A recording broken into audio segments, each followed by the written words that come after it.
Estás a punto de vivir la más grande experiencia en la educación. Y cuando decimos grande, queremos decir actualizada, didáctica, innovadora, espectacular, por medio de entornos virtuales de educación, con clases sincrónicas y asincrónicas. Pero no es solo eso.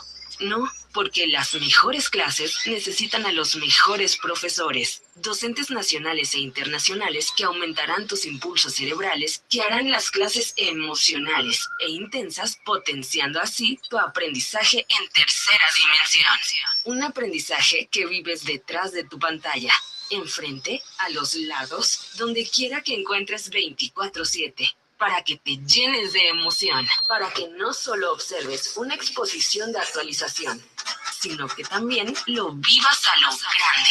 Ahora sí, ¿estás listo para vivir las clases de Clausto Gómez en su máxima expresión? Bien, ante todo, buenos días. Muchas gracias por su asistencia este segundo domingo.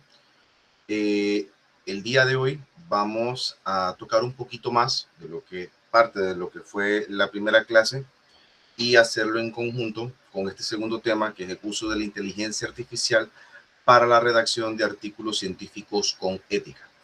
Es muy importante, gente bonita, que en el momento en que se vaya a hacer este proceso, este paso en el tema de los diplomados, puedan aprovechar el recurso de las inteligencias artificiales dentro de los parámetros adecuados para que dicho artículo cumpla con los estándares y con ello puedan entonces hacer la culminación de su plan de estudio. Esto lo van a dar también, van a darle este uso también durante pues, otros procesos o otros tipos de materiales que ustedes quieran generar, y siempre con el objetivo, y siempre como lo he mencionado como en la clase anterior y hoy lo vuelvo a repetir, lo vamos a estar viendo, la inteligencia artificial es una herramienta que nos permite aligerar carga de trabajo y a su vez organizar las ideas de una manera más estructurada. Pero nosotros como usuarios de dicha inteligencia artificial le damos ese toque humano en la cual eso marca o eso lo que hace es realzar la marca personal del trabajo realizado. Primero quiero comenzar, antes de hacer todo lo que es la presentación, con una pregunta, pues, en cierto modo incómodo y necesario. Hablamos de la inteligencia artificial en el ámbito académico, algunas personas que no han tenido el uso de pues, el tema de dicha herramienta, generando un poco de miedo, dado a la aversión que se pueda generar pues, con el uso excesivo de él, la dependencia que se pueda generar.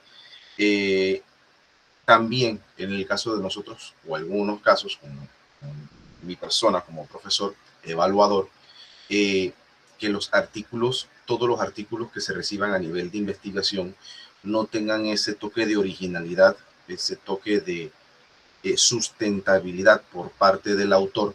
Entonces, esto implica, en una u otra manera, en la cual también se pierda la ética académica y se pueda generar un rechazo por dicho material y siempre se tenga esa duda del trabajo que el estudiante o en este caso la persona en especialidad realice con el dicho artículo o con un trabajo en la cual la inteligencia artificial esté de por medio en el proceso. Ahora, como lo mencioné al inicio, la IA nunca va a tener la intención, no va a tener la ética ni la responsabilidad, porque eso a la final sigue recayendo en nosotros como humanos, que le damos el uso a la herramienta. Entonces, lo más importante de esto es entender cómo la inteligencia artificial va a jugar un rol en las redacciones científicas. Podemos tener una idea, podemos tener un norte, podemos tener partes investigativas a nivel de abstractos de información de varios artículos, citaciones, etcétera, pero necesitamos darle una forma adecuada. Esa redacción que nosotros realizamos, pues darle una mejor estructura que cumplan ciertas normas que también se le pueda establecer a la inteligencia artificial, que se encargan de regular los artículos científicos, que es lo que estamos hablando. Y naturalmente también que dentro de esas normas también lo que exigen las revistas académicas, que son las revistas que se encargan de darle la validez al material que nosotros desarrollamos. Y lo más importante, cómo usar la guía de una forma ética, transparente y responsable. Y esto tiene que ver mucho con el, perdón, con lo que es la estructura o la construcción de un PROM adecuado para cumplir un fin, desde el rol, necesidades, condiciones y excepciones. 4 puntos muy importantes siempre y al momento de generarle una instrucción a la inteligencia artificial. No es un tema, ojo, no es un tema de copiar y pegar, es también de leer lo que se genera o leer lo que la inteligencia artificial, si se aplica correctamente el prompt, investiga y nosotros darle el sentido al material adquirido. La realidad académica actual. Aquí hay 4 puntos muy importantes a tomar en cuenta. Y esto viene prácticamente desde hace 10, 20 años aproximadamente. Docentes, investigadores, estudiantes, en este caso nosotros de posgrado, nos enfrentamos a un reto mucho más exigente. En el caso del primer punto, la presión por publicar, cuando se nos solicita lo que es generar un artículo científico, todos los que estamos en la especialidad siempre vamos a pasar por ese paso. Esa necesidad de hacer una publicación, o puede ser para ascender o para cumplir el min target, que en este caso es el artículo para hacer la obtención del título, o en un caso muy especial y es muy selectivo por parte de los interesados, en este caso los profesores, cuando uno quiere mantenerse vigente, mantener el nombre dentro de la academia a pesar del egreso por parte del estudiante o por parte en este caso del alumno que está en la especialidad. Ahora, el tiempo. Este es un segundo factor, porque no solamente se van a encargar de estudiar y el tiempo que se necesita para hacer un artículo científico. También están las situaciones en que si esta persona cumple funciones a nivel, pues, que es padre, a nivel de que tiene deberes con los familiares, en este caso mayores, están estudiando de manera paralela, situaciones en las cuales estudiantes estén en 2, en 3 carreras, hay escenarios en los cuales esto se da, y cuando se pide este tipo de casos, artículos científicos, es un arma de doble filo si no se sabe adecuadamente distribuir los tiempos.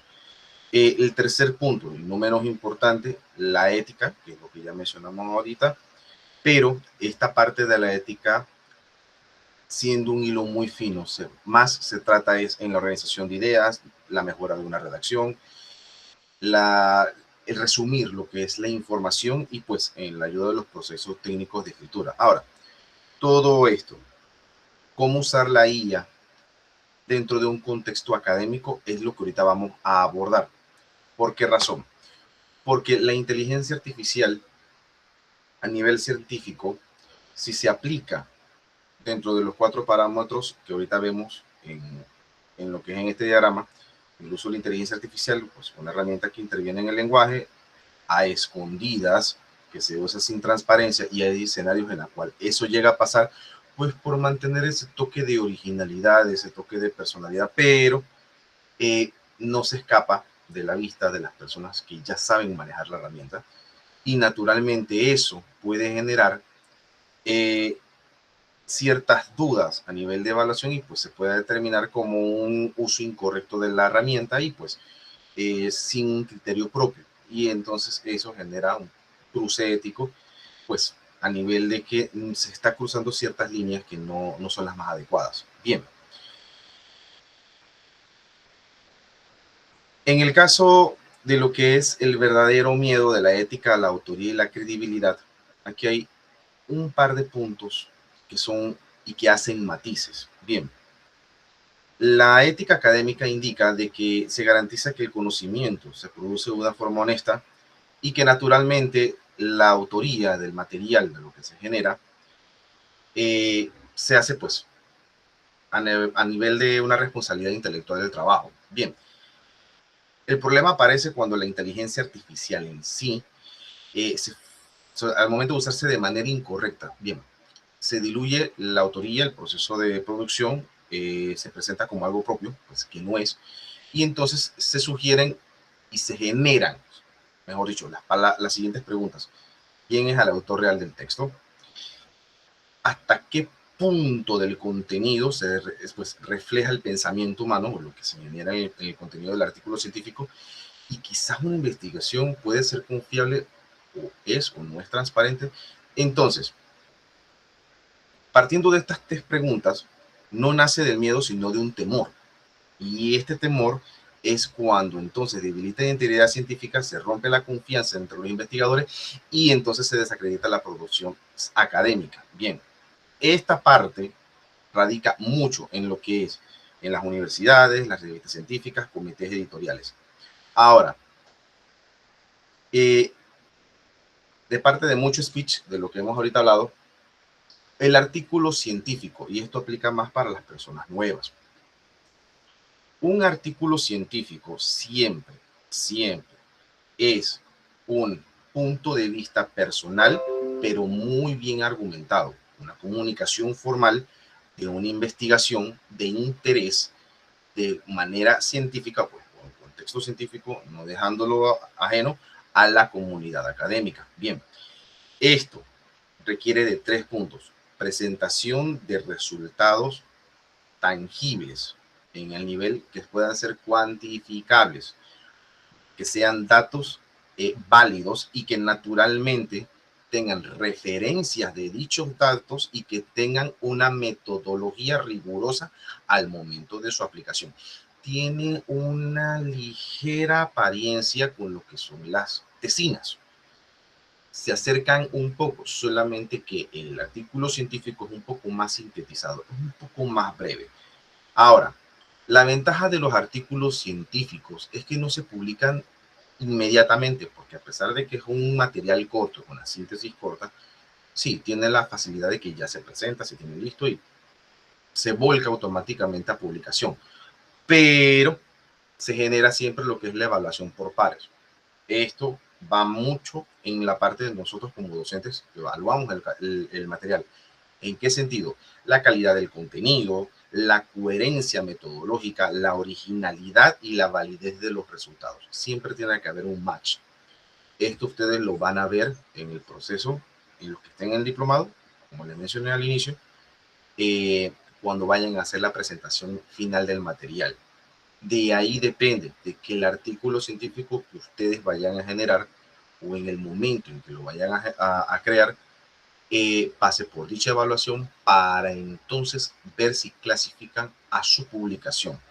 Entonces, importante, la estructura de un artículo científico son 5 puntos: la introducción, la metodología, los resultados, las discusiones y las conclusiones.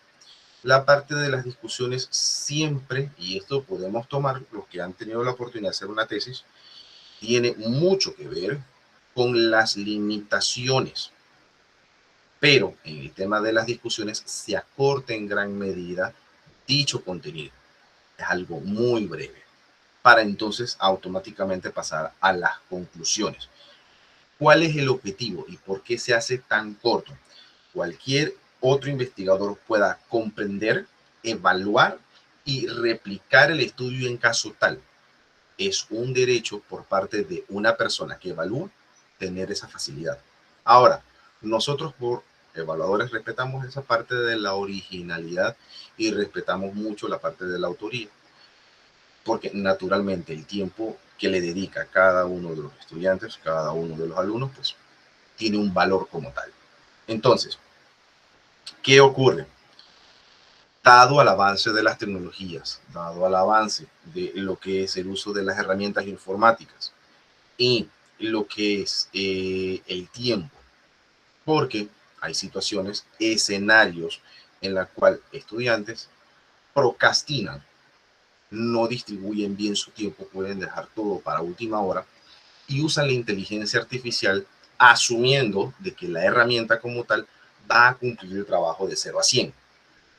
Pero el problema es que cuando no se pone en contexto y no se establecen los parámetros correctos, la inteligencia artificial, en vez de generar un contenido que puede ser seguible, lo que ocurre es que es un contenido totalmente inventado, y eso es lo que hace perder el trabajo, aunque esté, entre comillas, bien hecho, no sea funcional, no sea representativo y a su vez no tenga una validez de que el artículo científico es hecho por el autor como tal. Ahora, hay un punto que no se toca mucho, algunas personas no lo tocan mucho, pero los artículos científicos manejan muchas normas, no solamente las normas APA como siempre se escuchan, las normas APA 7, nivel 7, que se usan mucho en las ciencias sociales y de la educación y específicamente en las tesis. Existen las normas Vancouver, que es usado en las ciencias de la salud, las normas IEEE y EEE para lo que es el área de ingeniería y tecnología. En el caso de nosotros lo usamos mucho también para correlacionarlo con las normas ISO, que también no están mencionadas acá, las normas Chicago, que son usadas mucho en lo que es el área de humanidades, y estas 4 normas y las que les he mencionado, la última, que es las normas ISO, son las que se encargan de regular, son las que se encargan de dar lo que es la calidad, la transparencia y la credibilidad del contenido publicado. Bien, hay requisitos adicionales que sí se pueden tomar en cuenta. En este caso, la originalidad y los conflictos de interés. ¿En qué sentido? Cuando se citan las fuentes, cómo se citan las fuentes dentro del artículo. No es solamente indicar, bueno, de este fragmento del contenido, puedo decir A, B, C, D, E, F, G, y gracias a esto, 1, 2, 3, 4. No solamente es indicar esto, sino también es importante indicar de la página tal, según el artículo en la investigación de tal autor que dice o indica 1, 2, 3, 4, 5, 6, cierra paréntesis, puedo llegar a concluir o puedo indicar que, y sigo el speech completo de lo que es el fragmento adquirido. Esto también se usa para evitar lo que es el tema de plagio y se respeta no solamente la autoridad de la extracción del contenido, sino también la originalidad por parte del creador de la publicación. Ahora, el aspecto ético de todo lo que le acabo de mencionar hacia atrás es lo que entonces permite regular las citaciones, el plagio y la autoría, protegiendo la integridad del conocimiento científico por parte del que genera el material. Y esto es muy importante para su validez. Bien, pasando de este punto, si existen normas sobre la inteligencia, sobre el uso de la IA en la ciencia, existen las normas para los artículos. Pero en el caso de la inteligencia artificial es un matiz. Existe si se toman en cuenta, pero no van a existir si no se les declara como tal las necesidades de dichas normas. Entonces, como está entre un sí y un no, que es un gris, pues naturalmente no existe una norma única o universal o definitiva, ¿no? Que regule la inteligencia artificial en lo que son los artículos científicos, no solamente pues, a nivel de aquí de Panamá, sino también a nivel global. Lo único en la cual la IA puede ser un poco en uno u otro sentido presionado en el contenido que se genere es por las normas APA. ¿Por qué razón? Porque la forma en que se genera el contenido en las normas APA, por lo general, un 50% de las veces es atinable y refiere a un contenido que sí existe. Pero hay situaciones y escenarios en las cuales, por ejemplo, en lo que son las bibliografías, inventan las bibliografías y a pesar de que cumple la norma APA, cuando se hace la citación o la investigación de ese libro o de ese artículo científico donde sacó información, etcétera, no existe, no está existente en lo que es la web. Y eso entonces genera lo que es un plagio al material creado. Entonces, ¿qué se aplica con los prompts para los artículos científicos? Lineamientos éticos, declaraciones institucionales, que esto pues, está dentro de las normas, las políticas editoriales que aparecen mucho en las revistas científicas y las recomendaciones, siempre recomendaciones internacionales. Ningún artículo científico queda solamente, en este caso aquí en Panamá. Cuando un artículo científico tiene peso, tiene un valor, tiene un trayecto de estudio, es fácilmente compatible con otros artículos científicos o puede resaltar sobre otros artículos científicos, volviéndolo de alta importancia. Entonces, vamos, ¿qué es lo que dicen las revistas el día de hoy con respecto a lo que son las políticas y las guías del uso de las inteligencia artificial como tal? Si lo ponemos en balanza, se dice que es aceptable que pues, el contenido generado éticamente por la IA, y esto lo pongo entre comillas, porque tiene ese matiz, si no se establecen bien los parámetros, es cuando el contenido base proviene del investigador. En este caso, yo, como repito, como indiqué al inicio, busco muchos fragmentos de material de información o el puesto de información y le indico a la inteligencia artificial, ayúdame o intenta organizar las ideas de lo que quiero expresar. ¿En base a qué tema o en base a qué contenido vamos a hablar? Sobre principios básicos de la ciberseguridad de niños. Y hago entonces un artículo científico sobre este tema. Naturalmente la inteligencia artificial pues va a intentar relacionar o va a relacionar el contenido de la mejor manera en caso tal exista duplicidad de información, para hacerlo de una manera mucho más elocuente en este sentido.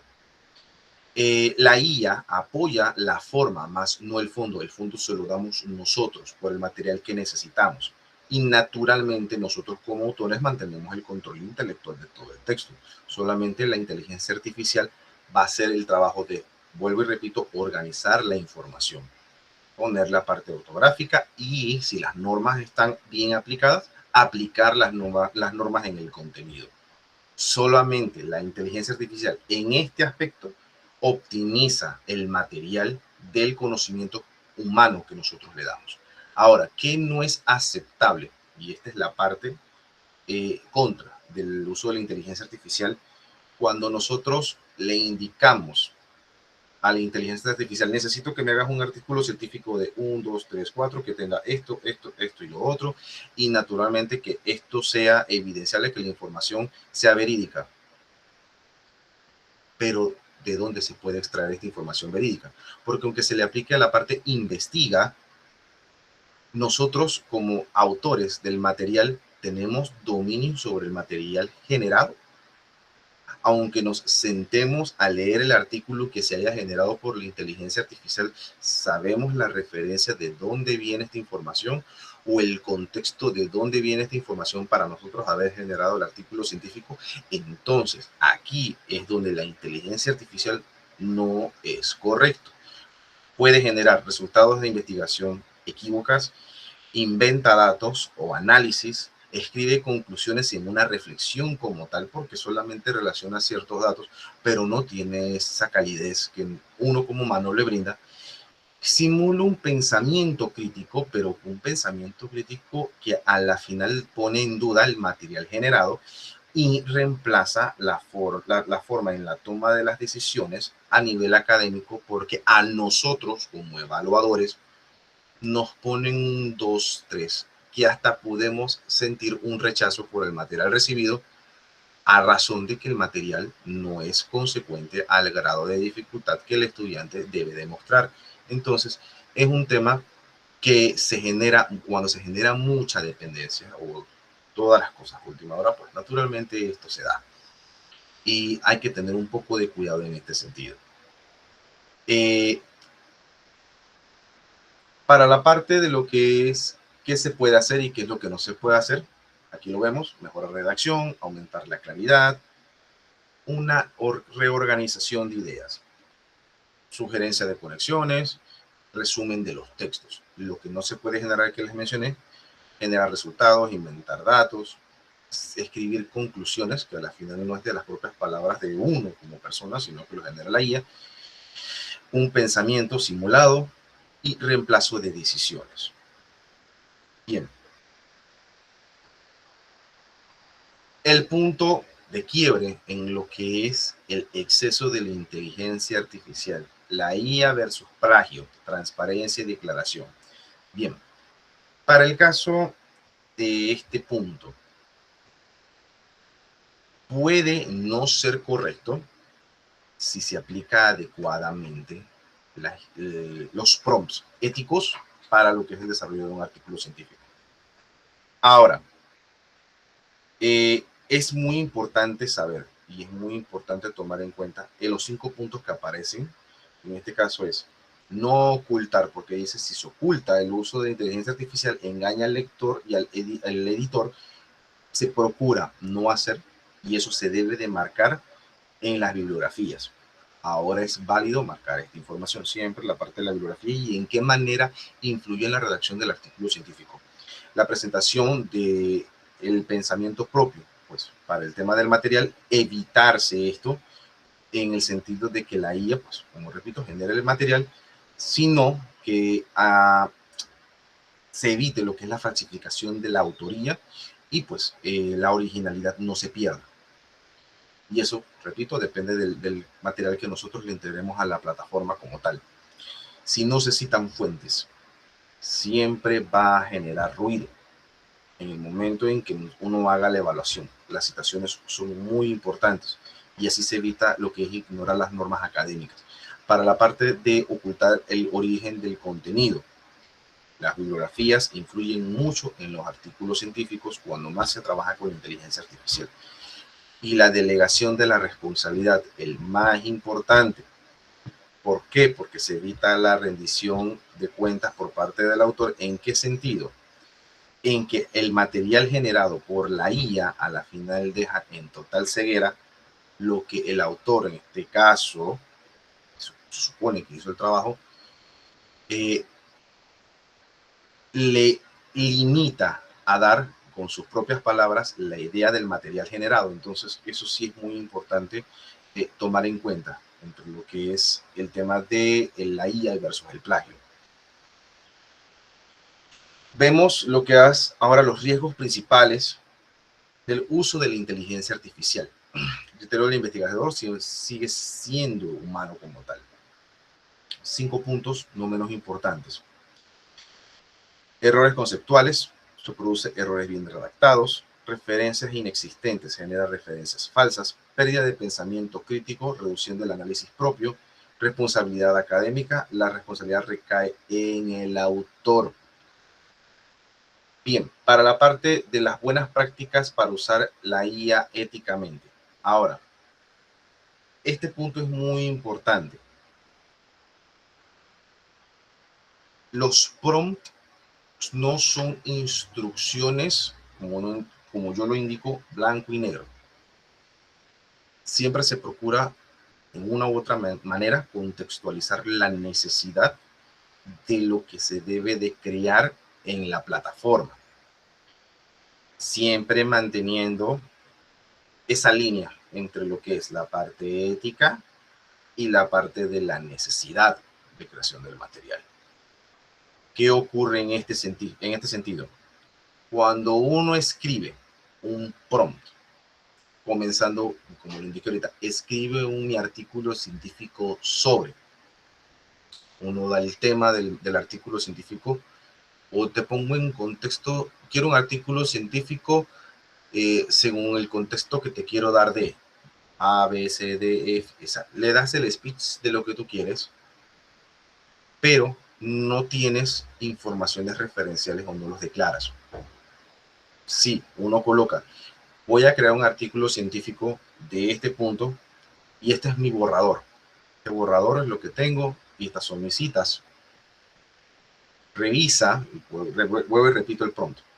Tengo este artículo científico en borrador, quiero que hagas una revisión y las correcciones necesarias.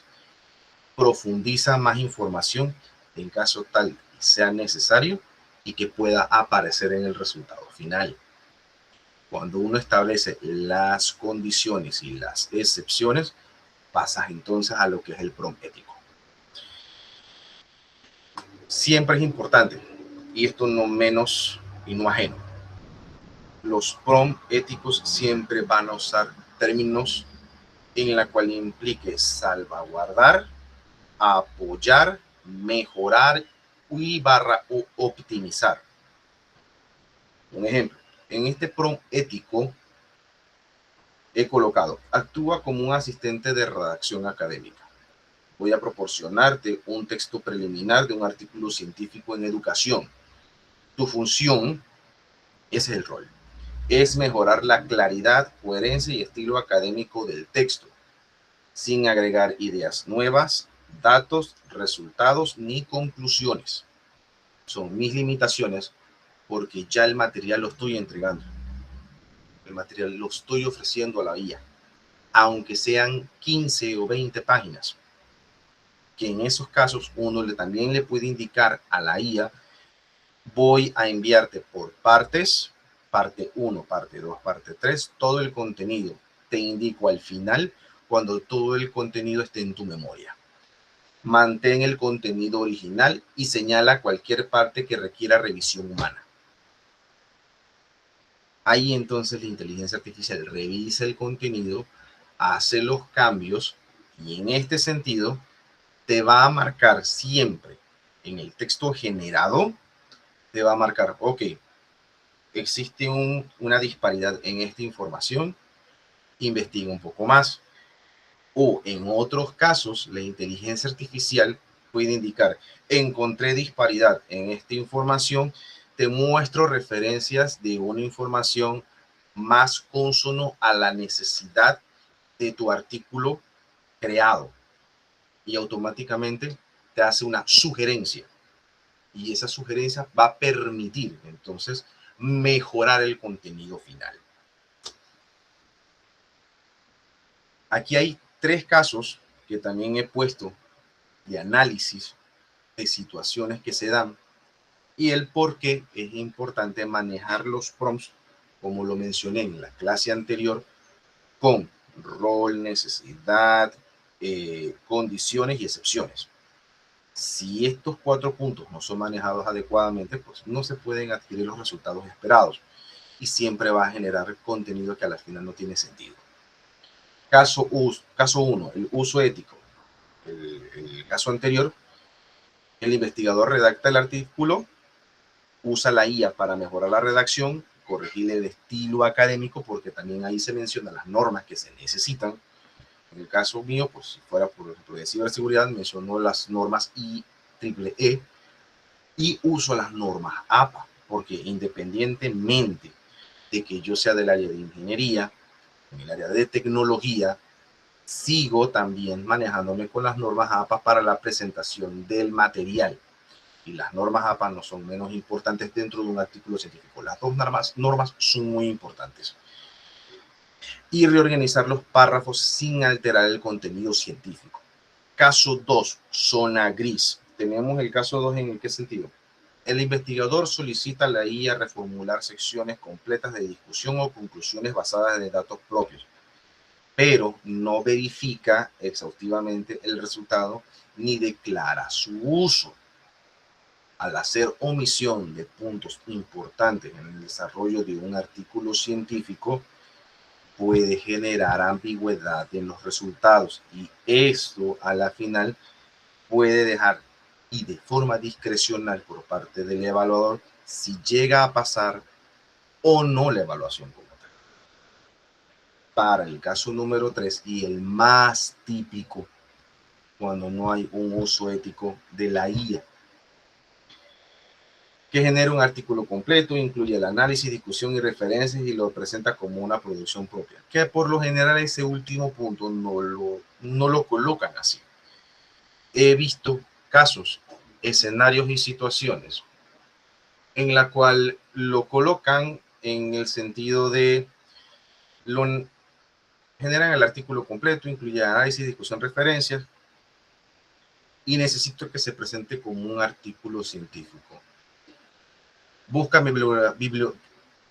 casos muy curiosos, con que hagan referencias bibliográficas existentes o se hagan referencias bibliográficas reales. Cuando entonces se generan y se hace la investigación por fuera, me ha tocado casos, esa referencia al hacer lo que es la investigación en el website no existe. Y lo curioso, que entonces cuando hago la consulta del artículo científico con dicha referencia, y indico en la inteligencia artificial, investiga si este link o esta bibliografía, esta referencia bibliográfica existe, los resultados siempre van en contra a lo esperado. No, no existe esta información. Se pierde credibilidad en el artículo y todo el trabajo realizado queda en cero. Entonces es muy importante la parte del manejo adecuado de los prompts en este sentido. Conclusiones, recomendaciones. Lo más que puedo recomendarles a ustedes para cuando les toque la oportunidad de desarrollar material como fase final de su diplomado es que no usen la IA con el objetivo que reemplace su trabajo. Aunque aligere cargas, el tiempo, la dedicación, la revisión del material es muy importante. No existe, bueno, existen casos de artículos que necesitan sustentabilidad. Y si el artículo no tiene sustentabilidad por parte del autor, automáticamente se cae completamente el proyecto. Hay otros casos que no son necesarios, pero iniciar la formación y lo que es el manejo correcto y lo que es la creación correcta de un artículo científico que vaya consono a lo que uno estudia y se le dedique el tiempo necesario para aprender o expander un poco más el conocimiento, más allá de la frontera de lo que el artículo científico ofrece, es lo que le aumenta el valor al trabajo realizado. La IA no produce en ningún sentido un conocimiento científico, solamente está en los procesos de redacción, debe estar en los procesos, de redacción, organización y lo que es la mejora del lenguaje, del material creado. A la final corre por parte de nosotros aplicar los métodos, los análisis y las interpretaciones de los datos a nivel científico, crítico y humanístico. Para el caso, como una segunda conclusión, la ética no es opcional, es importante siempre que está la IA presente, que se anteponga la ética por delante de la IA, para que exista la responsabilidad académica, exista lo que es una autoría que sea completamente original e intelectual y cumpla con las normas editoriales. Si no se usa la IA con el criterio adecuado, naturalmente se pierde la credibilidad, se debilita y eso no lo va a fortalecer en ningún sentido. La transparencia, cuando se maneja la IA de una manera correcta, permite entonces una declaración explícita porque se menciona que se usó la IA. No es necesario ocultarlo. Uno lo hace, uno menciona, pero la persona que evalúe, la persona que se va a dar cuenta que a la final la IA hizo cambio en posición de palabras, más no en el material que se decantó para hacer el artículo como tal.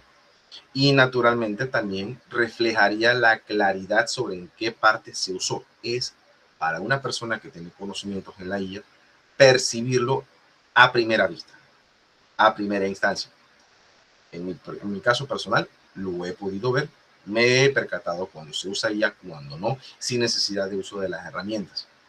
Porque la IA siempre tiene la tendencia de hablar de manera muy técnica, usa demasiados tecnicismos. Y hay personas, seres humanos, que pues ciertas palabras que pueden sonar intelectual, pero a la final son ajenas o no tienen el conocimiento y pues a veces la IA falla en ese sentido. Por eso siempre la intervención humana es importante. Las recomendaciones, nunca, nunca, nunca La IA va a sustituir el trabajo, nos va a apoyar y siempre nos va a dar ligereza en el contenido creado. Nosotros tenemos el deber de revisar, validar, contrastar todos los resultados que se generan. Las normas son imperiosamente aplicables, tanto las de editoriales como las de las políticas de las revistas. Y cuando sea necesario, declarar el uso de la inteligencia artificial cada vez que se necesite. Con esto, pues, finalizamos lo que es ciertos tips para lo que es el uso de la IA en los artículos científicos, que pronto creo voy a tener la oportunidad de revisar uno que otro, y espero que puedan aprovechar este poquito conocimiento que les he brindado para lo que ustedes vayan a generar en contenido. ¿Alguna pregunta, alguna consulta? ¿Necesitan algún tip con el uso de la IA para lo que es el uso de los artículos científicos?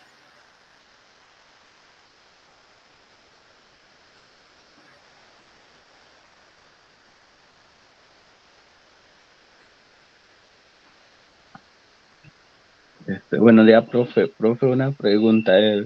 ¿La revista científica que menciona, ¿es tema libre o va a dar un tema de investigación? Bueno, para el caso de las revistas, si les mandan a hacer revistas científicas, siempre se da la oportunidad que el estudiante genere una revista científica afín al diplomado que toma. Si es en el caso de pues naturalmente, pues algo decantado a la educación. Si es en el caso de informática empresarial, pues informática empresarial. Si es en la de educación física, también. Y siempre va a ser afín. Pero lo que se va a probar allí es el tiempo, el material generado y que naturalmente en qué forma la IA va a estar presente. Porque la idea es que ustedes como estudiantes aprovechen la herramienta, que dicho sea de paso, está gratuito, pero saberlo manejar de manera adecuada, poniendo las indicaciones como se deben. ¿Otra pregunta? Buenos días, profesor. Una Sí. consulta.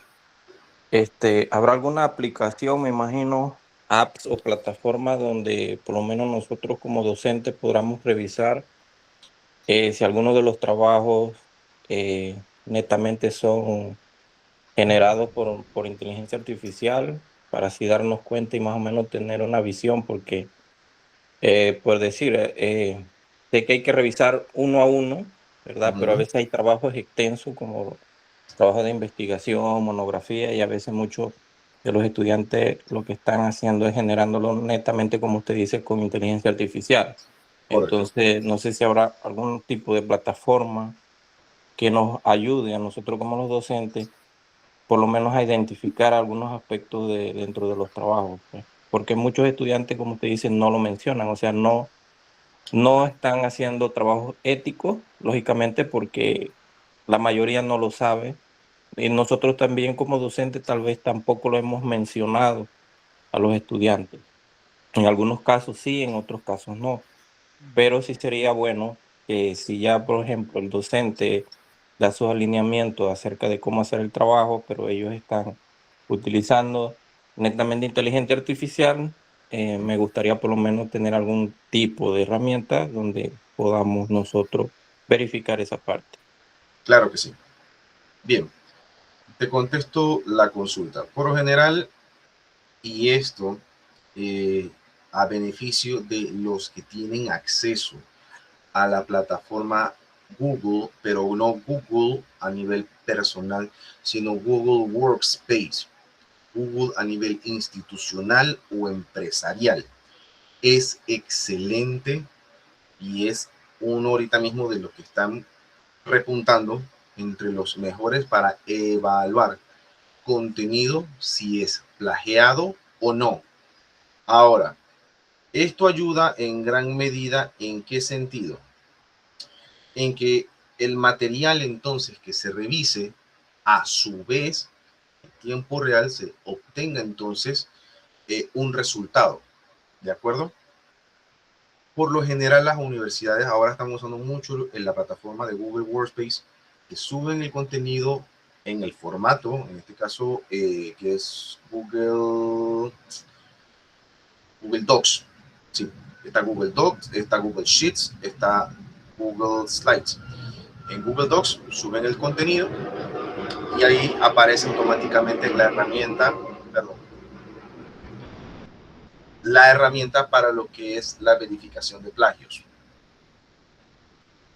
Vamos a ver si puedo mostrarles aquí otra de las herramientas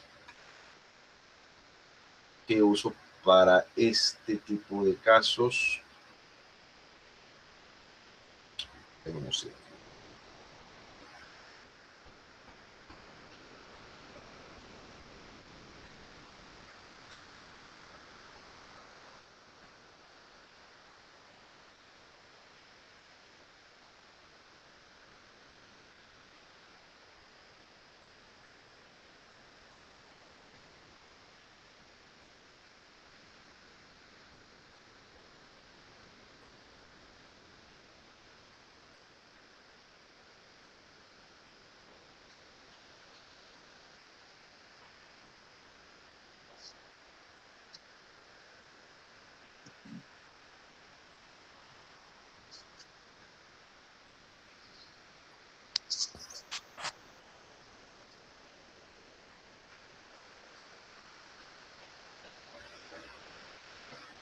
Bien, vamos a presentar aquí la pantalla del cómo se comporta en este caso Plagium. Bien.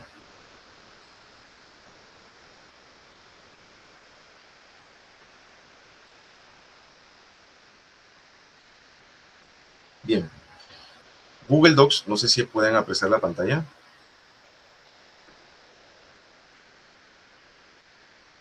Sí, profesor. Bien. Esta pantalla, aquí ven lo que es dos de las herramientas que yo uso. Tengo Plagiarista y tengo Plagium. Por lo general siempre uso el Plagium para lo que es el Plagiarism Checker, para lo que es la revisión del material. ¿En qué función y en qué forma trabaja? Vamos a crear, déjenme crear rápidamente aquí por IA un artículo científico X.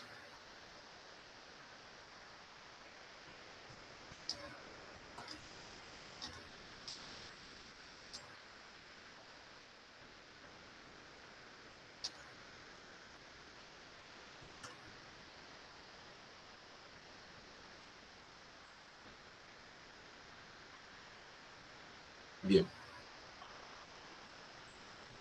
Ya está terminando y ya ahorita presento.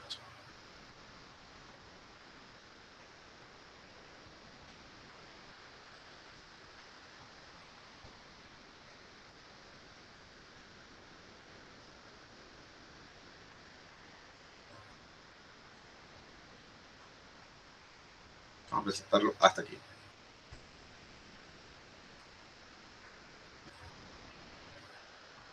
Bien. Esto es un pequeño fragmento sobre lo que es la ciberseguridad para niños, que no deja de ser menos importante, dada a la relevancia de la tecnología, cómo está y cómo el niño puede acceder al uso de ella. Y este tiene en parte unas referencias que no cumplen las normas APA, pero están.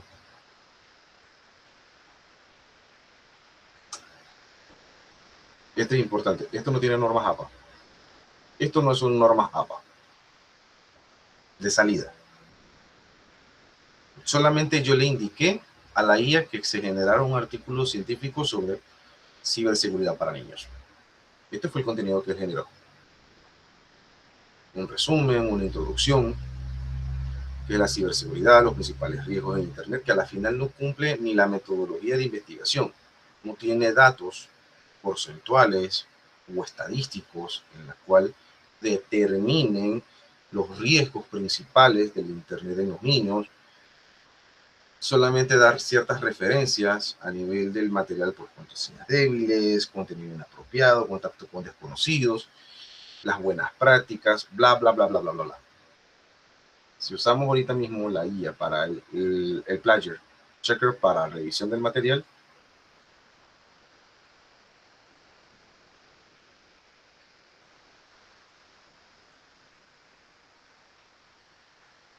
él va a procesar el texto. Se va a tomar un tiempo, porque tiene que hacer referencia completa de toda la información que está real versus lo que está generado por la inteligencia artificial en sí. Y hay que tener mucho cuidado cuando la inteligencia artificial incide mucho en el contenido que uno volca. ¿Qué ocurre? ¿Qué pasa? Que lastimosamente, al hacer la IA muchas modificaciones, el Plagium puede también equivocarse y puede dar a entender de que la IA hizo el trabajo, pero no es así, sino que uno da el contenido para realizar las ideas. Y hay que entonces comprender bien dónde va el hilo de interpretación de la IA en sí.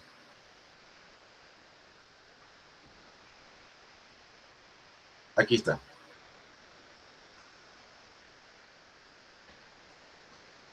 No verificado, no verificado, no verificado.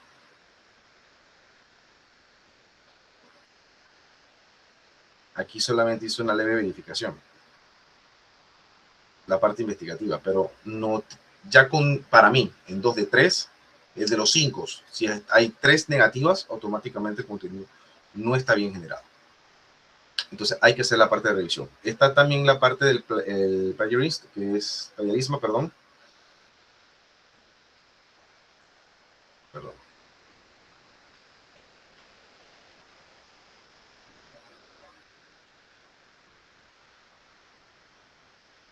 El plagiarismo no está trabajando ahorita. No.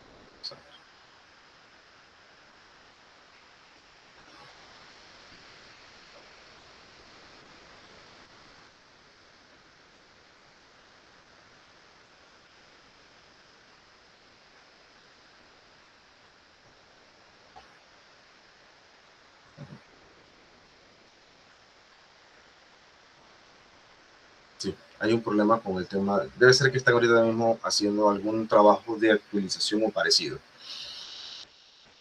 Bien.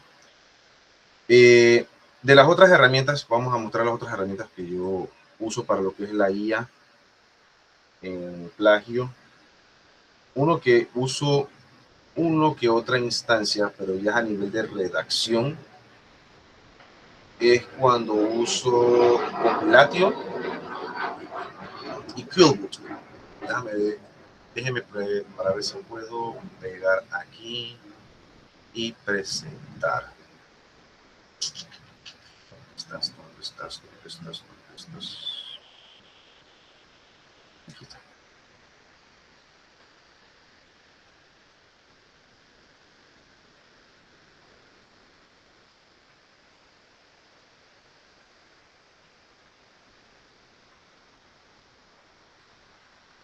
¿Se aprecia la pantalla?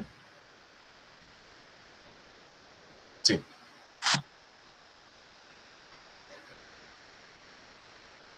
Sí.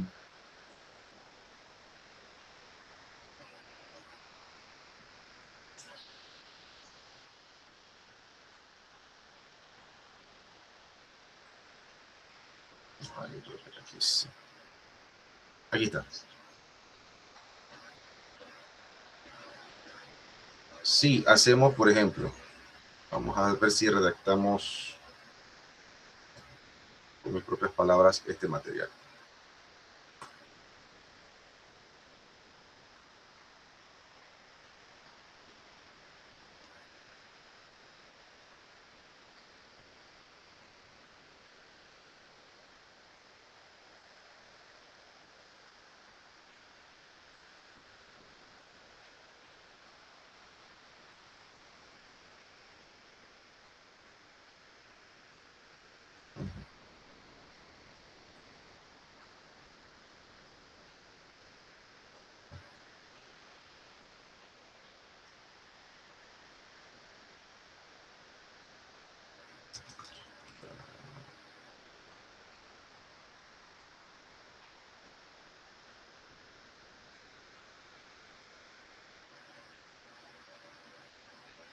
Vamos a ver si redacto rápidamente aquí.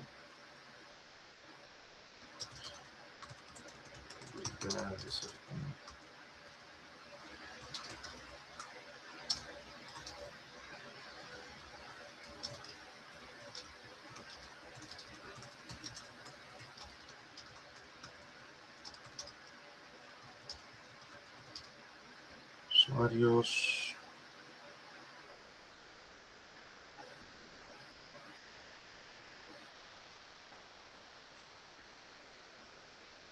Vamos a redactarlo así. Protección de los usuarios, los datos y los dispositivos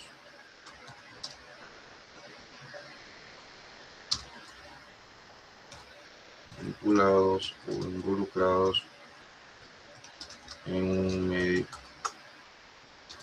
no digital.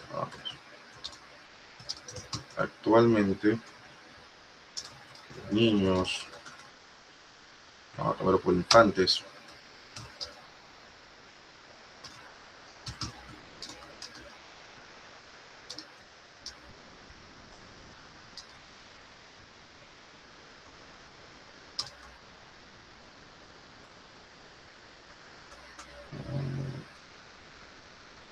bajo una perspectiva, mensaje, comunicación, ocio,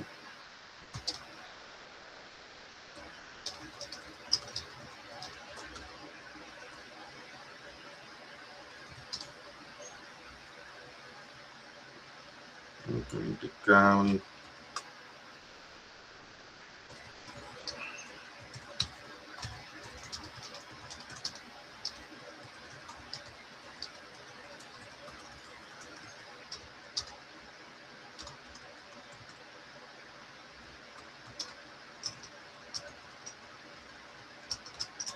base principal de usar no, perdón.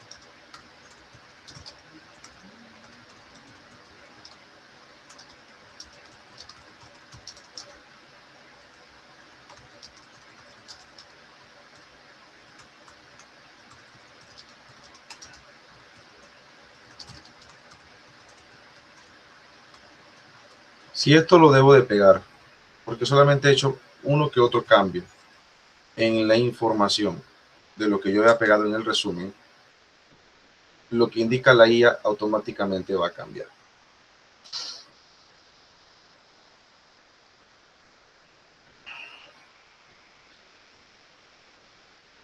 Ahí está. 0 probabilidad de detección. Entonces, a lo que quiero llegar es, a pesar de que la inteligencia artificial pueda permitir detectar plagio, la parte humana hace la diferencia. El contenido lo generó la IA. Yo puedo hacer los cambios el cambio de las palabras, mejorar lo que aparece en la inteligencia artificial a nivel de humanización. Y eso reduce en gran medida lo que es un plagio. No sé si esto pueda contestar parte de sus preguntas. También tenemos acá otra herramienta que déjenme mostrárselo para ver aquí en pantalla, si lo podemos ver. Ajá. Just Done a la final también se comporta igual. Pegar el texto al otro lado, revisar si hay contenido mía.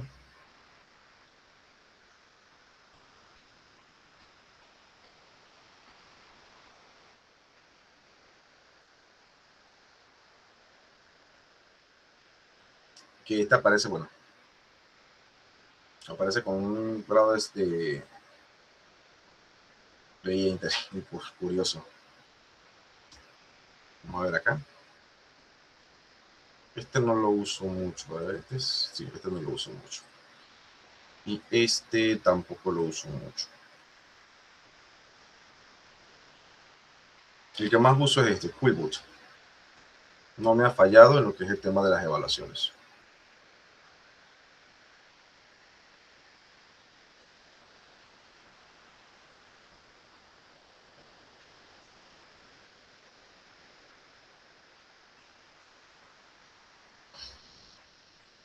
Y este, el GPT-0 Dashboard, tampoco me ha fallado.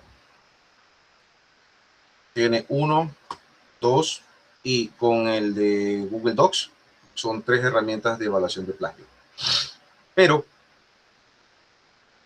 si usted pudo ver el contenido que transcribí de la IA y lo hice con mis propias palabras, también con la práctica, pues uno también se percata de lo que es un plagio.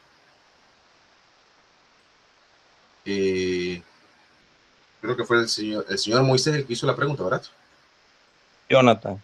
Jonathan, sí. Gracias, profe, por la explicación. Anotado ya.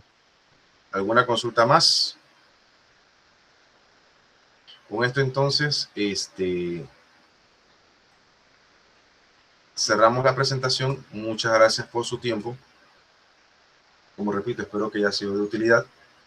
Y a la orden, a cualquier consulta o necesidad, estoy en el tiempo de poderlos atender. 8 a.m., 8 p.m. Reviso el correo y automáticamente les doy contestación a sus consultas. Sin más que agregar, buenas noches, buenos días, perdón. Bendiciones en este domingo y que tengan un excelente inicio de semana para el día de mañana, día lunes. Igualmente, profe y compañeros. Gracias, igual para usted, profe. Gracias.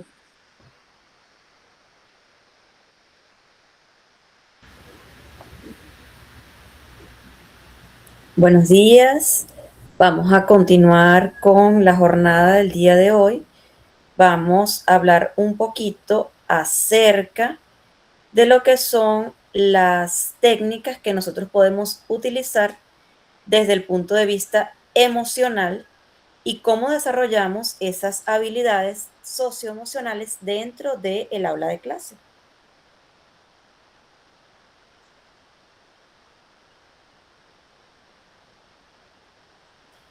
¿Qué es la terapia emocional?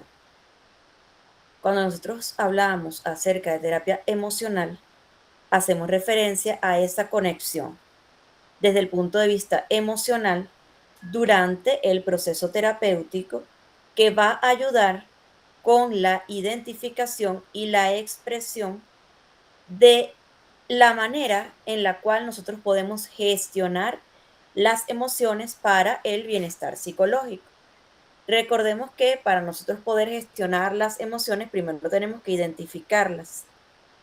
Muchas veces nosotros conocemos que existen diferentes tipos de emociones, pero no sabemos cómo gestionarlo. Y muchas veces esto surge es a raíz de que no conocemos qué emoción está atravesando una situación particular en nuestra cotidianidad. Recordemos que la emoción es la respuesta inmediata ante una situación y que los sentimientos son aquellas respuestas emocionales que se analizan. Y cuando se analizan, podemos darles una significación y una asociación con nuestra cotidianidad, mente y emoción.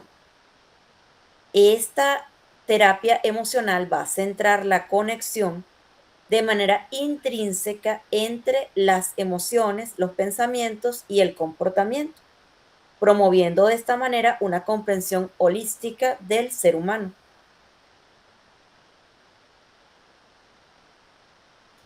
El impacto de esta terapia emocional dentro del aspecto educativo.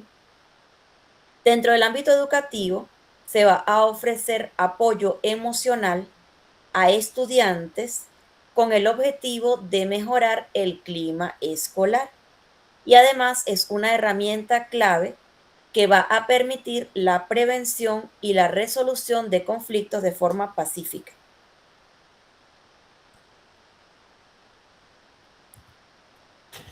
Habilidades socioeconómicas, definición y relevancia. Competencias esenciales dentro de el manejo de ese conflicto emocional desde la terapia emotiva. Las competencias esenciales son las habilidades que nos permiten reconocer y manejar nuestras emociones y las de las demás personas, construyendo relaciones saludables y permitiéndonos a su vez tomar decisiones responsables. También vamos a conocer lo que es el desarrollo integral, que se consideran fundamentales para el éxito académico, profesional y personal. Con esto nosotros vamos a obtener una contribución a la formación de individuos con un carácter o una forma de expresarse equilibrada y adaptada a la situación. Impacto de la aplicación de la terapia emotiva en el aula. Fomentar la resiliencia entre las diversas situaciones para que podamos asumir los diferentes desafíos que se presentan. Promover la empatía, la colaboración, creando un ambiente de aprendizaje positivo y enriquecedor. ¿Cómo podemos determinar nosotros las habilidades socioemocionales en el aula? ¿Quién me dice? Recuerden que acá nos podemos equivocar porque estamos para aprender todos. Y que una manera tangible en la que nosotros acá en el Instituto Claustro Gómez dedicamos la atención es para fomentar ese aprendizaje significativo, ese aprendizaje constructivo. Y eso lo hacemos es a través de la intervención. ¿Quién me dice cómo considera que se pueden determinar las habilidades socioemocionales en el aula?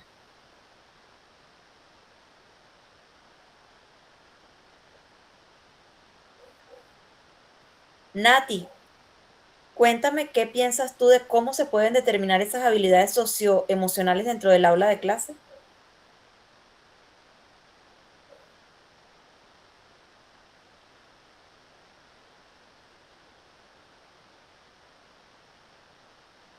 No está por allí Nati, vamos a ver. Aide González.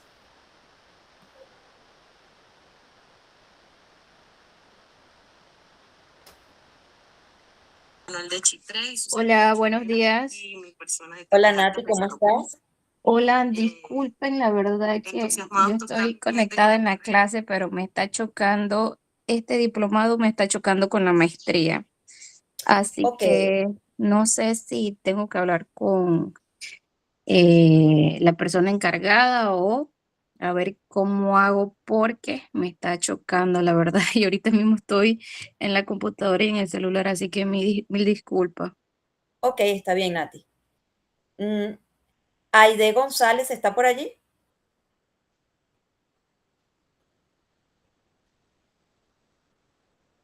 Betsy Trujillo. Profesora, por medio del autocontrol y manejo de emociones, Muy bien.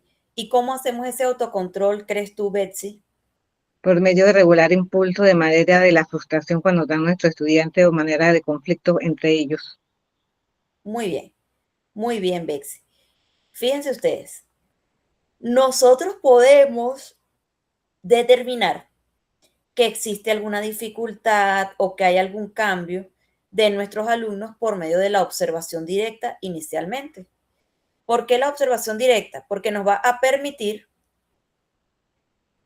monitorear esas interacciones sociales. Nosotros sabemos cuáles son los alumnos que intervienen más. Nosotros sabemos cuáles son esos alumnos que constantemente tienen interacción con los demás. Si nosotros observamos que ese alumno que interactúa constantemente no lo está haciendo tan seguido, o lo vemos que está distante de sus compañeros, nosotros podemos hacer una intervención. Pero ¿qué fue lo que nos hizo hacer la intervención? La observación directa.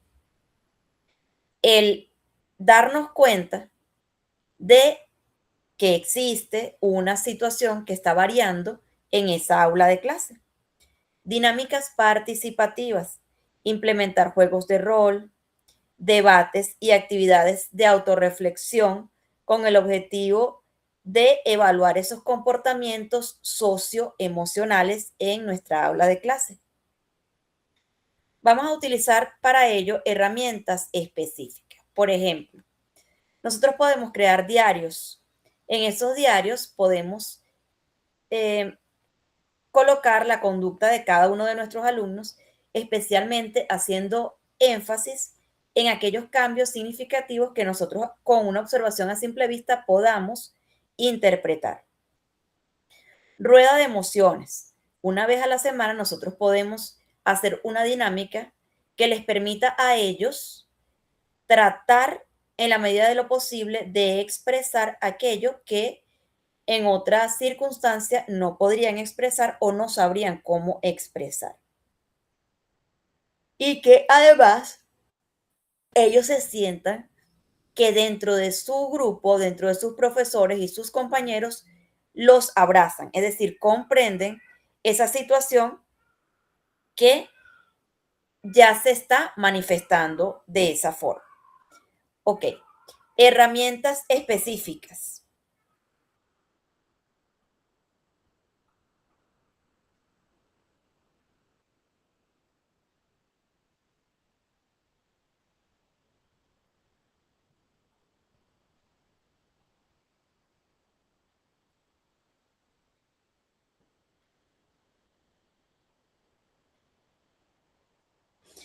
Ok. Además de estas que son el diario que vamos a utilizar, la observación directa, la rueda de emociones, la validación dentro de los propios compañeros y de los docentes, podemos colocar una especie de encuestas y cuestionarios que incluso pudiesen ser anónimos. En una de las charlas que yo tuve hace un tiempo, yo apliqué esta dinámica, le entregué a cada uno de los participantes un papelito pequeñito y a final de charla empecé a leer los papelitos y una persona colocó que quería suicidarse. Imagínense ustedes la importancia a veces de escuchar. Como no íbamos a decirle públicamente a la persona que se presentara, yo les di a todos mi teléfono y que ellos, cuando tuviesen la disponibilidad, se contactaran conmigo. En efecto, la persona se contactó conmigo, hicimos varias sesiones de terapia y la persona superó esa situación.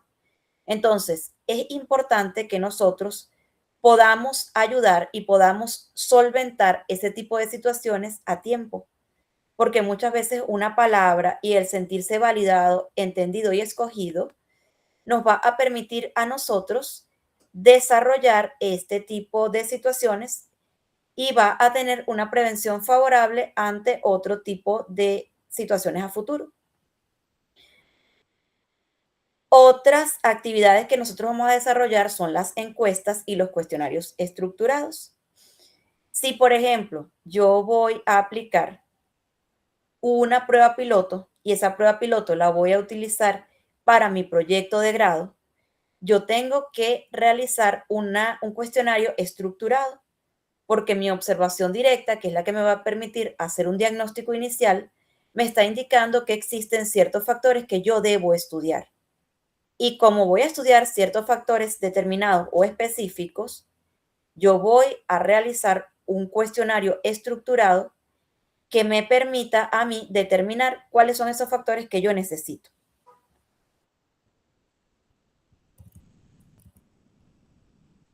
Inteligencia emocional. ¿Qué es la inteligencia emocional? ¿Quién me dice qué es la inteligencia emocional? Esto lo hemos hablado en otros encuentros, pero lo vamos a reforzar hoy. ¿Qué es la inteligencia emocional?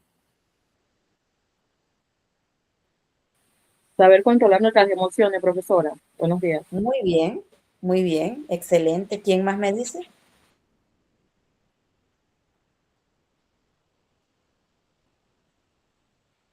Las emociones nuestras y las de los demás también. Ajá, muy bien. ¿Cómo lo controlamos?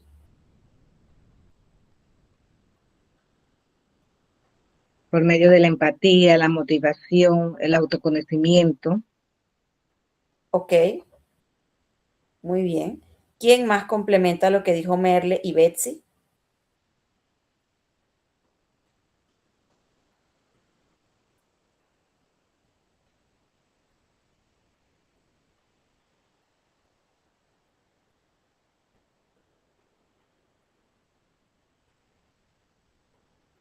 Muy bien. Cuando nosotros hablamos de inteligencia emocional, hacemos referencia a una habilidad. Hablamos de una habilidad porque ella se va a desarrollar. Nosotros no nacemos con inteligencia emocional. La aprendemos. Y no importa qué edad tengamos, porque nosotros tenemos la capacidad de volver a aprender cualquier habilidad, cualquier conocimiento que nosotros querramos durante la vida, porque para eso es la neuroplasticidad, la capacidad que tiene el cerebro para reproducir eh, nuevas neurotransmisores, nuevas conexiones para que nosotros podamos reaprender. La inteligencia emocional es la habilidad que desarrollamos a lo largo de nuestra vida que nos permite reconocer, comprender y gestionar nuestras emociones y las de los demás. No con esto nosotros vamos a ser perfectos, pero sí vamos a tener una capacidad mayor de regular nuestras emociones y de resolver conflictos de una manera favorable. Recuerden que cuando nosotros nos levantamos todos los días, lo hacemos con un propósito. ¿Cuál es el propósito generalmente? Bueno, tenemos que muchas veces cumplir con nuestra rutina, nuestro trabajo, las personas que nos ejercitamos, nuestros ejercicios, las personas que tienen que cuidar a sus niños, cuidar los niños. Todas esas dinámicas nos va a permitir a nosotros que sepamos que al final del día tenemos la programación de haber logrado al menos la planificación del día.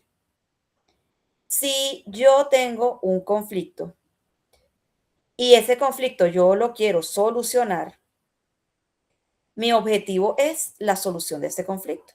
Y como yo quiero solucionar el conflicto, es más probable que yo lo solucione si aplico inteligencia emocional a si yo utilizo gritos, si yo me expreso de forma grosera, si yo intimido a la otra persona, porque lamentablemente el fin no lo voy a lograr de esta manera. Entonces, es más probable que yo tenga la capacidad de solucionar ese conflicto si yo a la persona le explico qué es lo que yo quiero, porque muchas veces los conflictos se dan por una percepción distinta o errada ante una situación determinada. Y como nosotros nos cuesta a todos los seres humanos a veces entender que hay otras personas que pueden tener razón y que nosotros podríamos estar equivocados, hay ocasiones en las que lo último que aplicamos es la inteligencia emocional. Por esa razón es necesario que nosotros empecemos a gestionar esa emoción. Para ello, ¿qué nosotros tenemos que hacer?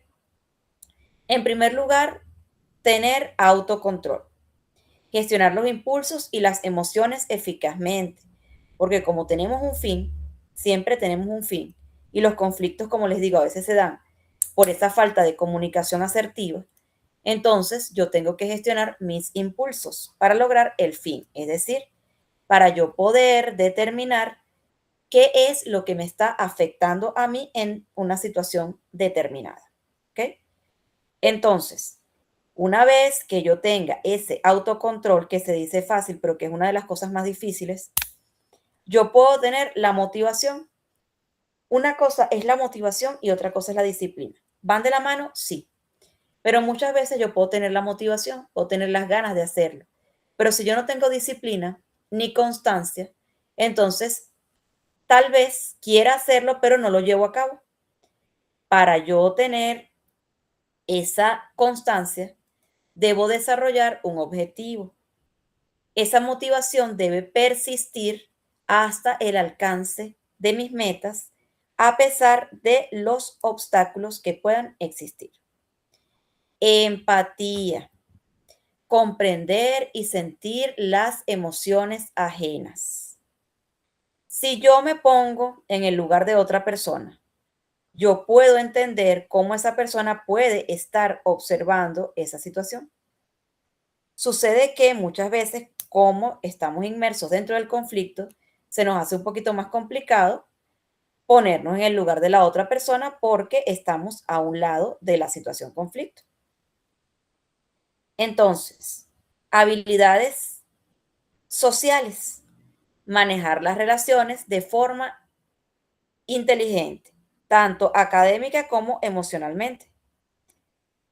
Relaciones que nos pueden influir de forma positiva. Recuerden que nosotros no hacemos nada con relaciones que nos hagan perder la inteligencia emocional y que no nos permita tampoco avanzar. Autoconciencia. Conocer las propias emociones y el impacto. ¿Qué siento yo? ¿Cómo lo puedo gestionar? ¿Qué estoy ocasionando yo con mi actitud en la otra persona? Muchas veces hay relaciones que no funcionan. Ustedes no se han dado cuenta que muchas veces las relaciones entre los artistas no funcionan. Y nosotros nos preguntamos, oye, pero esa persona tan bonita, ¿por qué no está o no permanece tanto tiempo en una relación? Y muchas veces la respuesta es que puede ser la persona muy bonita físicamente, pero su actitud no le ayuda. Es una persona conflictiva que en vez de buscar soluciones, busca más problemas, que tú no encuentras más bien cómo hablar con esa persona, cómo expresarte con esa persona, porque te minimiza. Entonces, allí tú entiendes que muchas veces la actitud tiene más peso que incluso una apariencia favorable.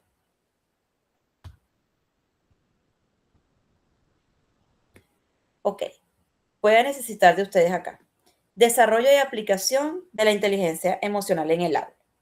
Acabamos de decir que la inteligencia emocional es la capacidad para gestionar nuestras emociones y las de los demás, que es una habilidad que se desarrolla a lo largo de la vida. No nacemos con la inteligencia emocional, pero la podemos desarrollar. ¿Cómo la desarrollamos? Con motivación y con disciplina. Y que una vez que nosotros desarrollamos esa motivación con disciplina, entonces podríamos decir que tenemos inteligencia emocional y que esa además la acompañamos con la comunicación asertiva. ¿Cómo podemos nosotros aplicar esa inteligencia emocional en el aula? ¿Quién me dice? Los escucho.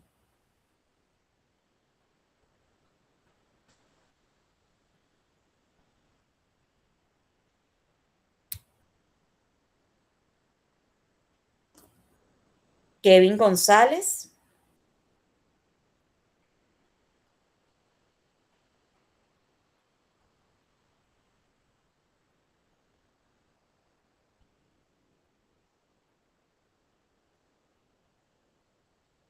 No está Kevin por allí. Lisette Arauz. Buenos días, profesora. Buenos días, Lisette. ¿Cómo podemos lograr esto en el aula? Podemos utilizar diferentes estrategias, por ejemplo, fomentar la escucha activa, Ok. perspectiva de cada uno de los estudiantes, crear, por ejemplo, un espacio de arte para poder vislumbrar qué es lo que está o qué es lo que proyecta el estudiante en sí, para entonces crear un ambiente positivo y poder reforzar el debate, diferentes ideas de cada uno de ellos, puede reforzar el ambiente y el apoyo mutuo entre los estudiantes. Muy bien, muy bien. Excelente, Lisette. ¿Quién complementa lo que acaba de decir Lisette, que lo desarrolló muy bien? Aide.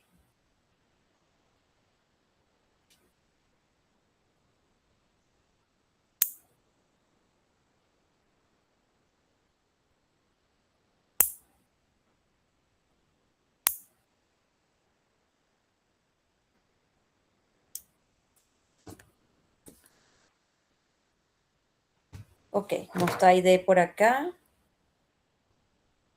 Vamos a escuchar a una persona más y continuamos desarrollando.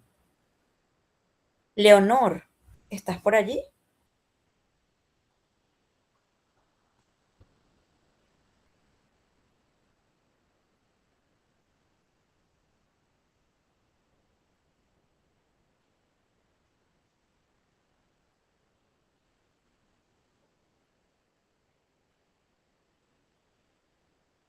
Ok, fíjense ustedes. La inteligencia emocional la podemos aplicar en todos los aspectos de nuestra cotidianidad. En cuanto al aula de clase, en primer lugar, nosotros tenemos que desarrollar un entorno seguro, es decir, crear un espacio donde los estudiantes se sientan seguros para expresar las emociones. Modelado de comportamientos. Los educadores modelan comportamientos emocionalmente inteligentes. O se supone que debería ser así. Recuerden que no es que los docentes sean perfectos, es que son modelos a seguir, porque ustedes comparten durante un año escolar, todos los días, las mañanas o las tardes de sus alumnos.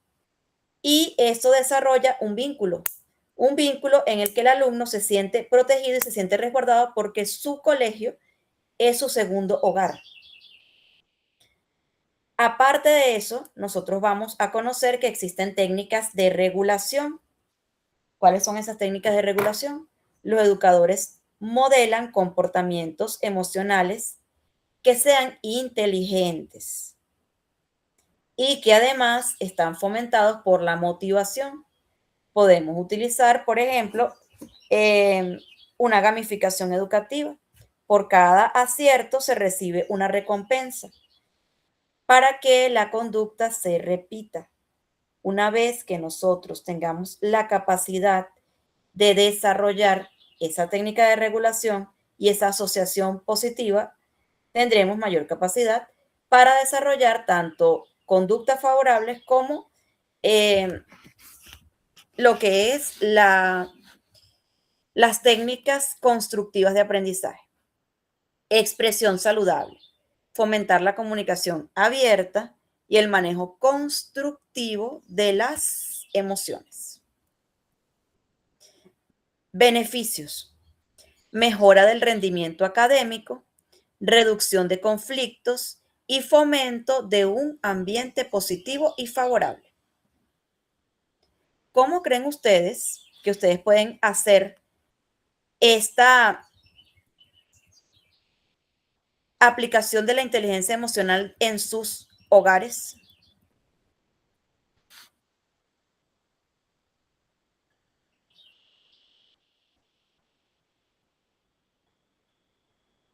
Los escucho.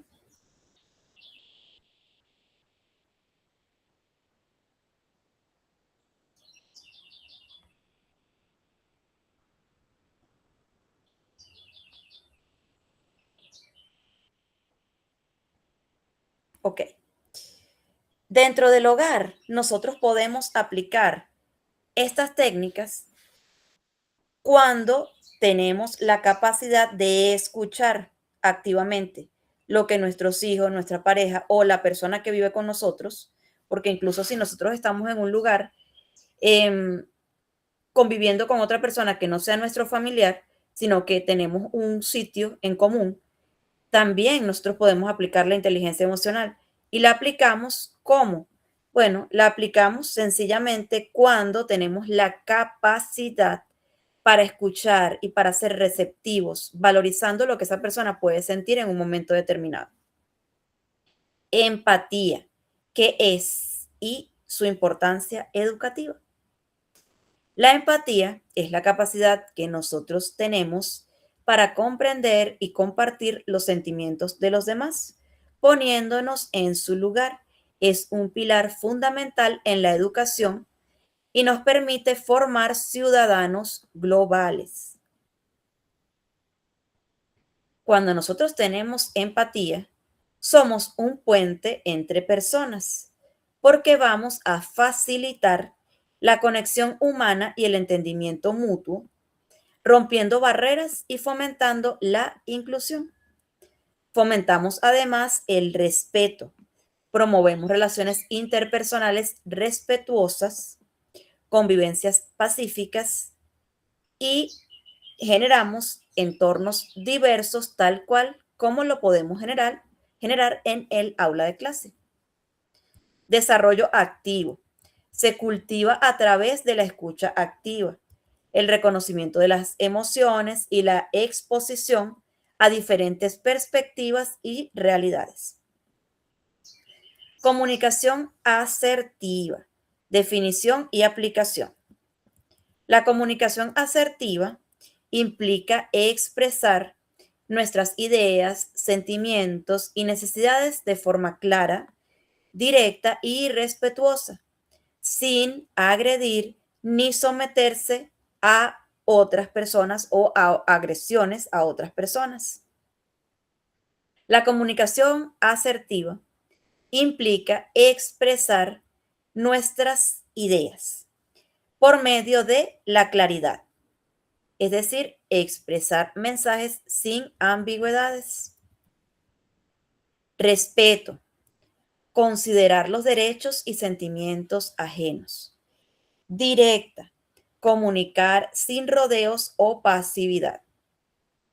En el aula se les enseña a los estudiantes a defender sus puntos de vista y a expresar sus emociones de manera constructiva, previniendo así malentendidos y posibles conflictos.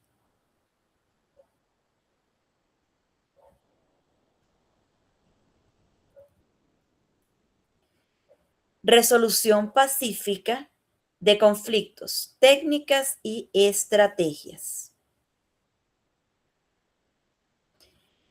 Vamos a enfocar en qué se centra un conflicto. Generalmente el conflicto se centra en la perspectiva que tiene una persona hacia una situación que le afecta de alguna manera a nivel personal. Este enfoque se va a centrar justamente en el diálogo, en la negociación y en la búsqueda de soluciones donde todas las partes se sientan satisfechas, es decir, sea un ganar-ganar, transformando el conflicto en una oportunidad de crecimiento. Juegos de rol, simulaciones, prácticas para ensayar respuestas y mejorar habilidades de negociación en situaciones que puede existir un conflicto. Mediación entre pares, fomentar que los propios estudiantes resuelvan sus diferencias con el apoyo de un compañero entrenado. Normas de convivencia. Establecer reglas claras y consensuadas para el manejo de desacuerdos, creando un marco de respeto y de seguridad. Con esto vamos a tener un ambiente escolar positivo, una reducción significativa de violencia y vamos además a desarrollar habilidades de vida que son esenciales.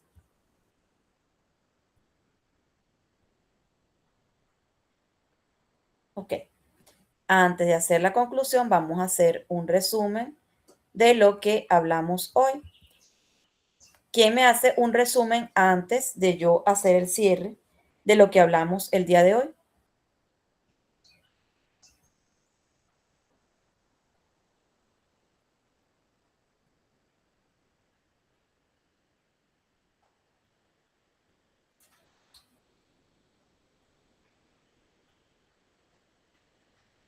Lisette, ¿de qué hablamos el día de hoy? ¿Qué consideras tú que fue un aprendizaje significativo para ti?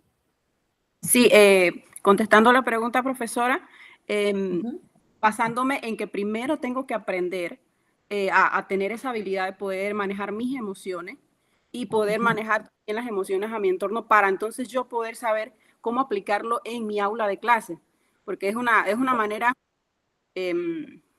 saludable, porque muchas veces al no saber manejar esas emociones en mi aula de los estudiantes, caigo yo en ese problema emocional que habíamos hablado en la clase anterior, se me olvida ahorita el nombre, pero es muy importante ¿Cómo saber manejar eso para que no me afecte mi rendimiento y mi eficiencia en mi trabajo? No solamente Muy también bien. a manejarlo en el aula de clases, sino en cualquiera de los ámbitos en que nos encontremos. Y eso em, del último tema que estábamos tratando, me gustó mucho. Ujú. Las Ok. técnicas para manejar la comunicación asertiva, porque no solamente se tiene que utilizar un tono agresivo, ni tampoco ser pasivo, sino saber cómo manejarla, cómo saber expresar mi opinión o algo que yo quiera darle a demostrar a mis estudiantes, saberlo cómo llevarlo, cómo expresarlo. Me gustó mucho esa parte. Ujú. Qué bueno, Lisette. Muchísimas gracias. ¿Quién más nos completa lo que dijo Lisette? ¿Qué más aprendieron ustedes el día de hoy? Para ver si la inteligencia emocional se aplicó en estos casos.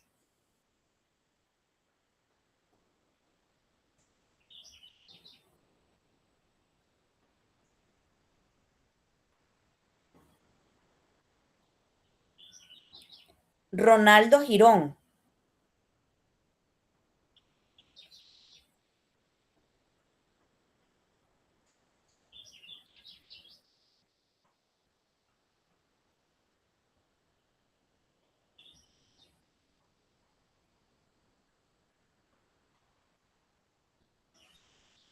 Xiomi Batista.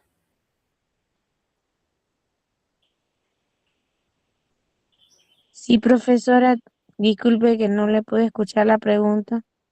Ok, Xiomi, ¿qué comprendiste tú de la clase de hoy? ¿Qué fue lo que te causó más significancia en la clase de hoy? Bueno, yo considero que la parte de eh, la parte emocional, en cuanto que los docentes debemos de como manejar nuestras emociones y también la parte de regular en el aula, Ok.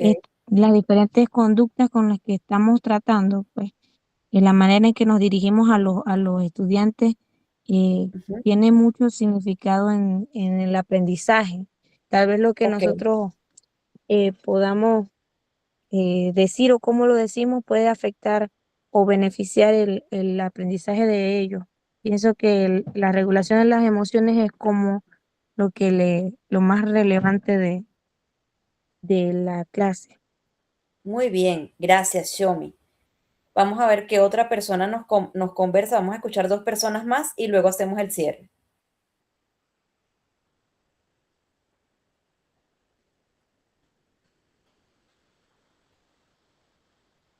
Betsy. Sí, profesora, entre las habilidades sociales y la inteligencia emocional, lo que aprendí hoy, hay que nos ayudan a reconocer y controlar nuestras emociones con respeto y convivir mejor en el aula y en nuestros hogares. Y en la Muy bien, comunicación asertiva nos permite expresar ideas y sentimientos de forma clara y respetuosa, favoreciendo la convivencia y respeto mutuos. Eso es ok, todo, profesora. muy bien, excelente. Vamos a ver, cerramos con Luis Rodríguez.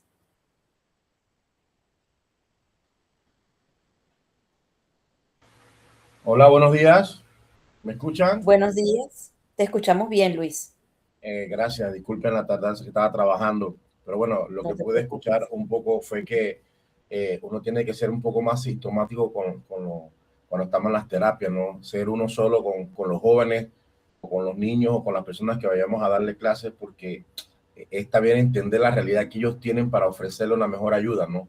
Por eso esa es Ok, una terapia mutua, es saber conocerlo, saber conocer su ámbito para poder entenderlo y poder es lo que más o menos pude expresar, entender. muy bien, Luis, excelente. Fíjense ustedes, el día de hoy hablamos acerca de la terapia emocional y el desarrollo de habilidades socioemocionales dentro del aula de clase. Supimos que la terapia emocional es aquella conexión o acompañamiento que se da durante un proceso terapéutico y que se va a centrar en lo que es la conexión intrínseca que existe entre las emociones, el pensamiento y el comportamiento. Tenemos también que supimos o recordamos lo que son las habilidades socioemocionales, que son aquellas competencias esenciales cuyas habilidades nos permiten reconocer y manejar nuestras emociones y la de los demás, construyendo relaciones saludables. Tenemos también que considerar que esto lo podemos aplicar en nuestra aula de clase para conseguir éxito a nivel académico, profesional y personal. Determinamos que para desarrollar las habilidades socioeconómicas dentro de nuestra aula de clase vamos a iniciar con una observación directa que nos va a permitir saber qué está ocurriendo, cuáles son los cambios que están ocurriendo, cuáles son favorables, cuáles no, qué debemos modificar.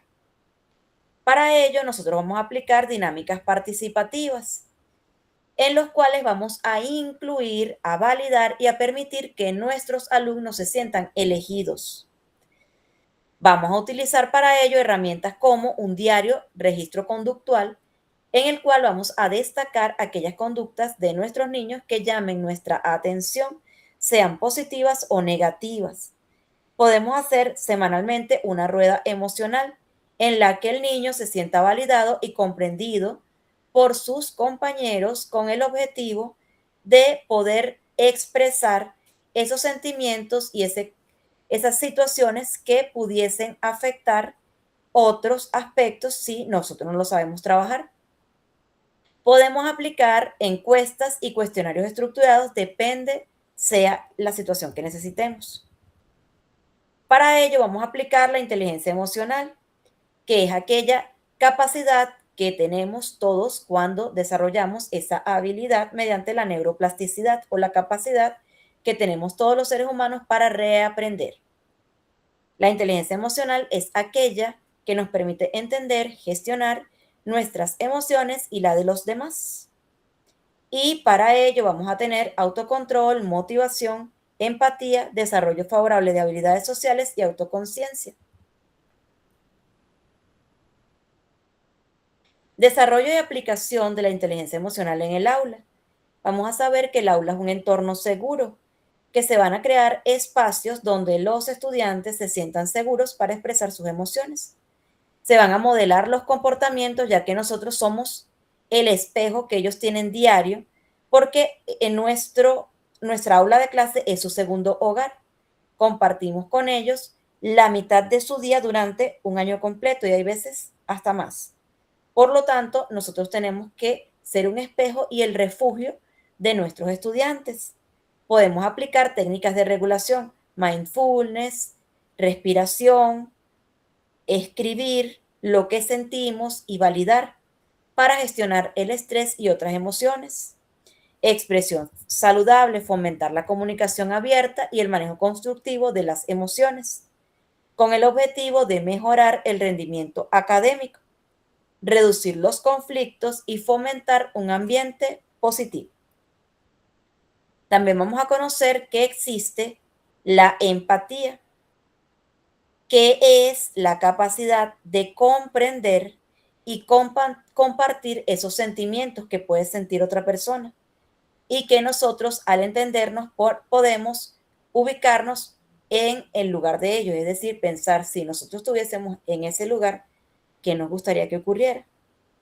Es un pilar fundamental en la educación para formar ciudadanos globales con capacidad de gestionar adecuadamente sus emociones. Somos puentes para las personas, ya que facilitamos la conexión humana y el entendimiento mutuo, rompiendo barreras y fomentando la inclusión. Asimismo, nosotros tenemos la capacidad de promover relaciones interpersonales respetuosas y una convivencia pacífica vital en los entornos diversos como el aula de clase. Desarrollo activo se cultiva a través de la escucha activa, el reconocimiento de emociones y la exposición. de diferentes perspectivas y realidades. Comunicación asertiva, definición y aplicación. La comunicación asertiva implica la expresión de nuestras ideas, sentimientos y necesidades de forma clara, directa y respetuosa, sin necesidad de agredir a los demás. Para ello vamos a necesitar claridad, es decir, expresar nuestros mensajes sin ambigüedad. Respeto, la consideración de los derechos y el reconocimiento de los sentimientos ajenos, responsabilidad afectiva. Directa, comunicación sin rodeos o pasividad. En el aula vamos a enseñar a nuestros estudiantes a defender sus puntos de vista, sus emociones, de manera constructiva, previniendo malentendidos y conflictos futuros. Resolución pacífica de conflictos, técnicas y estrategias. Este enfoque se centra en el diálogo, la negociación y la búsqueda de soluciones a través de el ejecutar ganar-ganar, en donde todas las partes se sientan satisfechas. Juegos de rol, simulaciones prácticas en donde se ensayan respuestas y se mejoren las habilidades de negociación y situación de conflicto.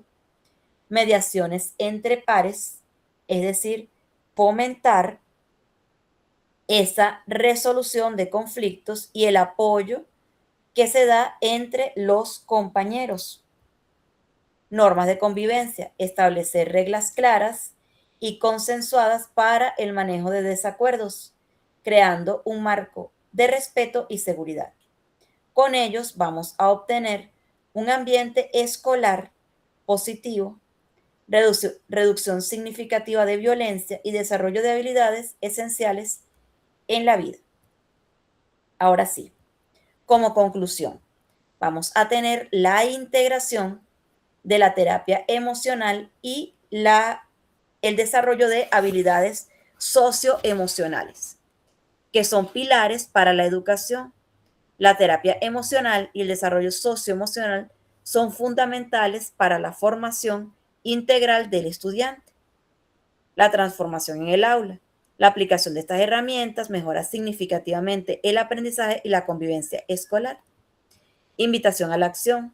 Exhortamos a docentes y profesionales a implementar estas prácticas para fomentar estudiantes resilientes y emocionalmente competentes. ¿Hay alguna duda, alguna sugerencia o algo que ustedes quieran aportar antes de cerrar el día de hoy?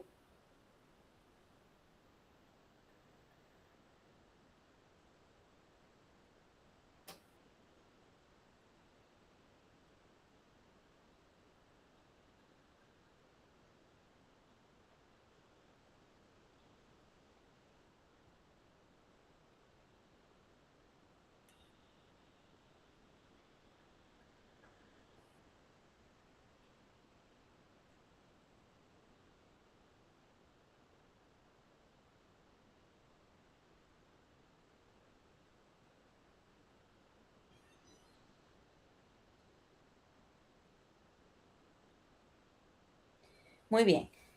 De parte del Instituto Claustro Gómez, del doctor Iván Gómez y mi persona, Mauampi Guzmán Somoza, agradezco la participación del día de hoy.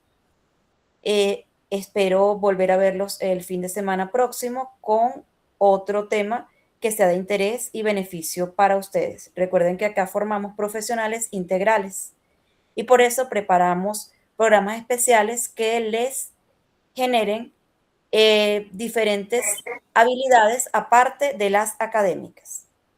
Que pasen un feliz fin de semana. Igual, profe, Luego, bendiciones. profesora. Profesora. Saludos, profe. Bendiciones. Gracias. Igual es para ustedes. Bendiciones.